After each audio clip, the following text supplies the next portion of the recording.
ನೋಡಿ, ಈ ಚೌಕ್ ಬರಬೇಕಾದ್ರೆ ಏನು ಮಾಡಬೇಕು ಅನ್ನೋ, ಈಗ ನೀವು ಚೌಕ್ ಹೊರಗೆ ತೆಗಿಬೇಕಾಗ್ಯದ. ಈ ಚೌಕ್ ಹೊರಗೆ ತೆಗೆದ್ರೆ ಇದರ ಬೆಲೆ ಏನಾಗ್ತದ ಅನ್ನೋದು ನೀವು ತಿಳ್ಕೊರಿ. ಹೆಂಗೆ ತಿಳ್ಕೊಬೇಕಂದ್ರೆ 13 6 78 ಇದು 13 6 78 ಏನು 13 6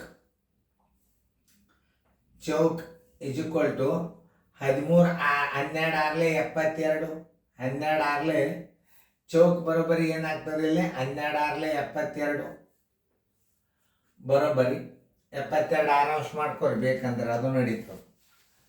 72 6 ಹೆಂಗೆ 72 6 ಬರೋಬ್ಬರಿ 13 6 78 79 6. ನೋಡಿ, ಈ ಚೌಕದ ಸಂಖ್ಯೆ ಬರ್ಬೇಕಾದ್ರೆ ಅಚ್ಚಕ್ಕೆ ಹೋತಂದ್ರೆ ಏನಾಗಿಬಿಡ್ತದ, ಅದು ಮೈನಸ್ ಆಗಿಬಿಡ್ತದೆ. ಚೌಕ್ ಬರೋಬ್ಬರಿ 79 6 ಮೈನಸ್ 72 6 72 6 79ರಾಗ ಏನು 72 ಹೋತಂದ್ರೆ ಏನಾಗ್ತದೆ 7 ಬರ್ತದೆ. 7 6 ಇಲ್ಲಿ 6 ಅದ. ಈಗ ಮ್ಯಾಲೆ ಇಡಬೇಕಾದದ್ದು ಸಂಖ್ಯೆ ಯಾವುದು 7. ಚೌಕ್ ಈಸ್ ಈಕ್ವಲ್ ಟು 7. ಉತ್ತರ ಸಂಖ್ಯೆ ಬಿ.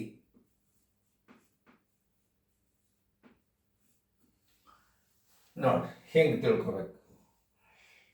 12 6 72 6 ಬರೋಬ್ಬರಿ 13 6 78 79 6 ಆಯ್ತು. ಚೌಕ್ ಬರೋಬ್ಬರಿ ಇದು ಅಚ್ಚಕ್ಕೆ ಹೋತಂದ್ರೆ ಏನಾಗಿಬಿಡ್ತದೆ 79 6 ಮೈನಸ್ 72 6. 79ರಾಗ 72 ಕಳೆದ್ರೆ 7 6 ಬಂತು. ಇಲ್ಲಿ ಹೆಂಗಾದರೂ 6 ಅದ, ಮ್ಯಾಲೆ ಚೌಕದಲ್ಲಿ ಇರಬೇಕಾದ ಸಂಖ್ಯೆ 7. ಹಿಂಗೆ ಅರ್ಥ ಮಾಡ್ಕೋಬೇಕು. ಇನ್ನೊಂದು ರೀತಿ ಒಳಗೆ ಮಾಡ್ಬೋದು. ಈಗ 12 ಒಂದು ಅಂಕಿ ಹೆಚ್ಚಾಗ್ಯದ ಅಂದ್ರೆ 6ರ ಗುಂಪು 1 ಹೆಚ್ಚಾಗ್ತದೆ. ಇಲ್ಲಿ ಅದರಾಗಿ ಅಂಶ ಕೂಡ್ಸೋಣ ಬಿಡ್ರಿ. 6 1 7 ಇದು ನೋಡಿ, 6 1 7 ಇಲ್ಲಿ 7 ಇಡ್ಬೋದು. ಹಿಂಗೂ ಮಾಡ್ಬೋದು. ಒಂದು ಉದಾಹರಣೆ ಇಲ್ಲಿ ನೋಡ್ರಿ, ಬಾಯ್ದೇನು 13 6 78 12 6 78 13 6 78 ಅಂದ್ರೆ ಒಂದು ಅಂಕಿ ಕಡಿಮೆ. ಒಂದು ಅಂಕಿ ಅಂದ್ರೆ ಏನು, 1 ಗುಂಡ್ಲೆ 6 ನೋಡಿ. 6 12 ಇದಕ್ಕೆ ಗುಣಾಕಾರ ಮಾಡ್ತಾರೆ. 1 ಗುಂಡ್ಲೆ 6 6ಕ್ಕೆ ಒಂದು ಗುಂಪ ಪ್ಲಸ್ ಏನು ಮಾಡಬೇಕು, ಈ ಅಂಶ ಇದ್ರಾಗ ಕೂಡಿಸ್ಬಿಡ್ರಿ. 6 1 6 ಪ್ಲಸ್ 1 ಇಸ್ ಈಕ್ವಲ್ ಟು 7. ಇದು ಒಂದು ರೀತಿ. ನಿಮಗೆ ಬೇಕಾದ ರೀತಿಯೊಳ ಗಣಿತಗಳನ್ನು ನೀವು ಮಾಡಬಹುದು. ಅಂದರೆ ಏನು, ಇದು ಒಂದು ಗುಂಪು ಇರ್ತದಲ್ಲ, ಒಂದು ಗುಂಪು ಅಂದ್ರೆ 1 ಗುಂಡ್ಲೆ 6. ಯಾಕಂದ್ರೆ ಇದಕ್ಕೆ ಎಷ್ಟು ವ್ಯತ್ಯಾಸದ, ಒಂದು ವ್ಯತ್ಯಾಸದ. 12 ಇದ್ದದ್ದು 13 ಒಂದು ಹೆಚ್ಚದ. 1 ಗುಂಡ್ಲೆ 6 ಈ ಅಂಶ ಇದ್ರಾಗ ಕೂಡಿಸ್ಬಿಡ್ರಿ. ನೋಡಿ, 6 1 6 1 ಪ್ಲಸ್ 7 ಚೌಕದಲ್ಲಿ ಇರಬೇಕಾದ ಸಂಖ್ಯೆ 7. ಸರಿಯಾಗಿ ಅರ್ಥ ಮಾಡಿಕೊಂಡು ಗಣಿತಗಳನ್ನು ಇಂಥವೆಲ್ಲ ಮೆಂಟಲ್ ಎಬಿಲಿಟಿ ಗಣಿತಗಳು ನಿಮ್ಮ ನವೋದಯದಾಗ ಬೀಳ್ತಿರ್ತಾವೆ.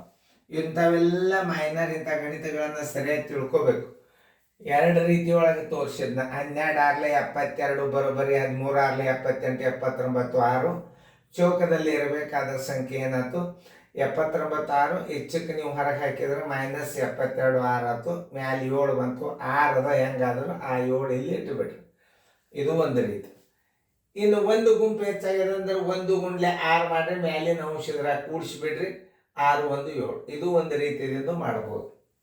ತಿಳಿತಲ್ಲ. ಇದರ ವ್ಯತ್ಯಾಸನ ಗುಣಾಕಾರ ಮಾಡಿಬಿಡ್ಬೇಕು. ಇದರ ವ್ಯತ್ಯಾಸ ಎಷ್ಟು, 13 12 ಆದ್ರೆ 1 ಗುಂಡ್ಲೆ 6 6 6 1 ಪ್ಲಸ್ 1 7 ಬಾಯಿಲೆಯನ್ನು ಮಾಡ್ಬೋದು. ಸರಿಯಾಗಿ ಗಣಿತಗಳನ್ನು ಮೊದಲ ನಾವು ತಿಳ್ಕೊಂಡ್ರೆ ಗಣಿತ ಹೇಳಿಕ್ ಬರ್ತವೆ.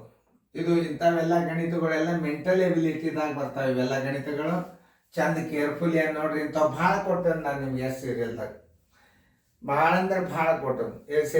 NCB ನವೋದಯ ಚಾಲೆಂಜ್ ಬುಕ್ಕ ನೀವು ರಿವಿಷನ್ ಮಾಡಿರಿ. ಒಂದು ಮಾಸ್ಟರ್ ಗೈಡೆ ನವೋದಯ ಚಾಲೆಂಜ್ ಎಲ್ಲ ಅದನ್ನು ಬಿಟ್ಟು ಗಣಿತಗಳು ನವೋದಯದಾಗ ಬೀಳೋದೇ ಇಲ್ಲ. ಅದನ್ನು ತಿಳ್ಕೊಂಡು ಸರಿಯಾಗಿ ಅಭ್ಯಾಸ ಮಾಡಿರಿ, ಸರಿಯಾಗಿ ಫೇರ್ದಾಗ ಬರ್ಕೊಡ್ರಿ.